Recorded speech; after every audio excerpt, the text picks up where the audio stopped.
തൃശൂർ മുണ്ടത്തിക്കോട് വെടിക്കെട്ട് അപകടത്തിൽ മരിച്ചവരുടെ കുടുംബങ്ങൾക്ക് കല്യാൺ ജ്വല്ലേഴ്സിന്റെ കൈത്താങ്ങ്. Kalyan Jewellers managing director T S. Kalyanaraman, ജില്ലാ കളക്ടർ ശിഖ സുരേന്ദ്രൻ എന്നിവർ ചേർന്ന് തൃശൂർ ജില്ലാ കളക്ടറേറ്റിലാണ് കുടുംബങ്ങൾക്കുള്ള ചെക്ക് കൈമാറിയത്. 16 കുടുംബങ്ങൾക്ക് 5 ലക്ഷം രൂപ വീതമാണ് നൽകിയത്. മുണ്ടത്തിക്കോട് അപകടം ഏറെ ദുഃഖിപ്പിച്ചെന്നും തൃശൂരുകാരനെന്ന നിലയിൽ ദുരന്തബാധിതരുടെ കുടുംബാംഗങ്ങൾക്കൊപ്പം നിൽക്കേണ്ടത് തന്റെ കടമയാണെന്നും ടി.എസ്. കല്യാണരാമൻ പറഞ്ഞു.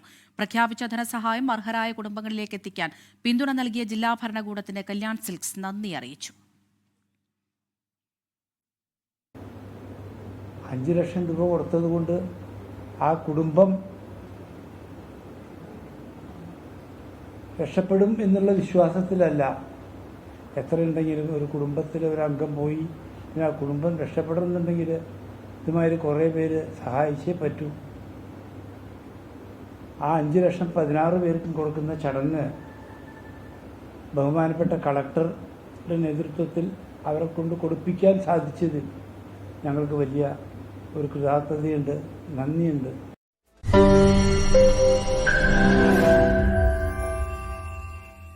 ലോകത്തെവിടെയായാലും ഏത് സമയത്തും 24 വാർത്തകളും ഓഗ്മെന്റഡ് റിയാലിറ്റി പാക്കേജുകളും എക്സ്പ്ലെയിനറുകളും വിശദമായി കാണാൻ ഞങ്ങളുടെ യൂട്യൂബ് ചാനൽ നിങ്ങൾക്ക് സബ്സ്ക്രൈബ് ചെയ്യാം.